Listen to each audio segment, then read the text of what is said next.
पटना के एसएसपी कार्तिकेय शर्मा ने हिदायत में लपेटकर मीडिया को सीधे सीधे धमकी दी कि अगर मीडिया ने बिना पुलिस से कंफर्म किए कोई खबर चलाई तो ऐसे रिपोर्टर को अभियुक्त बनाकर उस पर मुकदमा चलाया जाएगा। एसएसपी साहब की इस धमकी के बाद एक रिपोर्टर ने जब ये सवाल पूछा कंफर्म करने के लिए कि क्या चंदन मिश्रा के कत्ल की साजिश के पीछे शेरू का हाथ है, तो उन्हें एसएसपी साहब का जवाब था, अनुसंधान अभी जारी है।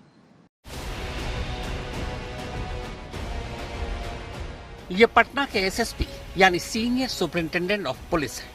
नाम है कार्तिकेय शर्मा। इनकी शिकायत है कि मीडिया की वजह से चंदन मिश्रा केस की जांच न सिर्फ बाधित हुई है, बल्कि जिन शूटर्स या उनके मददगारों को ये पहले पकड़ सकते थे वो डिले हो गया।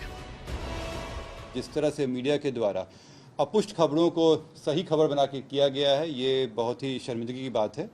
इससे हमारा अनुसंधान बाधित हुआ और हम लोग जो उसको पहले पकड़ लेते, ये इसमें डिले हुआ। एसएसपी साहब यही नहीं रुकते, वो आगे कहते हैं कि जिन लोगों ने भी ऐसी खबरें चलाई हैं उनके खिलाफ एक्शन लिया जाएगा और जांच में बाधा पहुंचाने के लिए उन्हें अभियुक्त भी बनाया जाएगा। मीडिया को भी सोचना चाहिए कि बिना पुष्टि किए हुए केवल इस होड़ में कि वो ब्रेकिंग न्यूज़ बना सकें, ये दिया गया उचित नहीं है और इस पर हम लोग एक्शन लेने वाले हैं। जिन लोगों के द्वारा भी अपुष्ट खबरें दी गई हैं उनसे एक शोकॉज किया जाएगा कि क्यों नहीं उनको हमारे अनुसंधान में बाधा पहुंचाने के लिए इसमें अभियुक्त बनाया जाए। इसके बाद तो एसएसपी साहब हद ही पार कर देते हैं, सीधे मीडिया को हिदायत देने लगते हैं। कहते हैं कि मीडिया को उनकी हिदायत है, जो उनकी हिदायत नहीं मानेगा उस पर कार्रवाई करेंगे। वैसे हिदायत को इंग्लिश में इंस्ट्रक्शन और हिंदी में निर्देश कहते हैं। मीडिया से भी मेरी हिदायत है कि समय समय पे हम लोग और पटना पुलिस और बिहार पुलिस के द्वारा आप लोगों पे से वार्ता किया जाता है। जो भी पुष्ट खबरें होंगी उस पर डाले जाएंगे। अपुष्ट खबरें फैलाना ये अफवाह भी है और हमारे अनुसंधान को बाधित भी करता है। तो आप लोगों से अनुरोध भी है और आप लोगों को हिदायत भी है कि बिना पुष्टि किए हुए इसको चलाने पे कार्रवाई होगी आप लोगों की। असल में रविवार की शाम एसएसपी साहब पटना में एक प्रेस कॉन्फ्रेंस कर रहे थे। ये प्रेस कॉन्फ्रेंस चंदन मिश्रा शूटआउट केस में शामिल 4 लोगों की गिरफ्तारी को लेकर थी। प्रेस कॉन्फ्रेंस की शुरुआत उसी से होती है।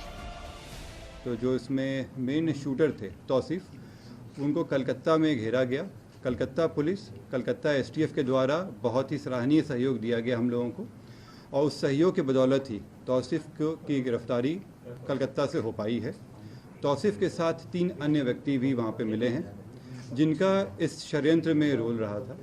अभी तक जो प्रिलिमिनरी पूछताछ हुआ है इसमें ये बात आई है कि तौसीफ के भाई हैं, मौसेरे भाई हैं निशू खान, उनके घर पे ये सारे षड्यंत्र रचा गया था। षड्यंत्र रचने में कई जगहों से इनपुट आया था, लेकिन निशू खान के घर पे ही लोग जमा हुए थे, वहीं से ये कार्य किया गया था।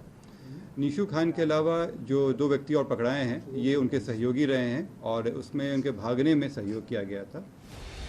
इसी के बाद जब एक रिपोर्टर ने पूछा कि मतलब ये हुआ कि तौसीफ के अलावा बाकी के 4 शूटर अभी नहीं पकड़े गए हैं, उसी के बाद एसएसपी साहब सीधे मीडिया को हिदायत यानी इंस्ट्रक्शन देने लगते हैं। शूटरों की गिरफ्तारी में देरी या अब तक बाकी 4 शूटरों के पकड़ में न आने का सारा ठीकरा मीडिया के सर ही फोड़ देते हैं।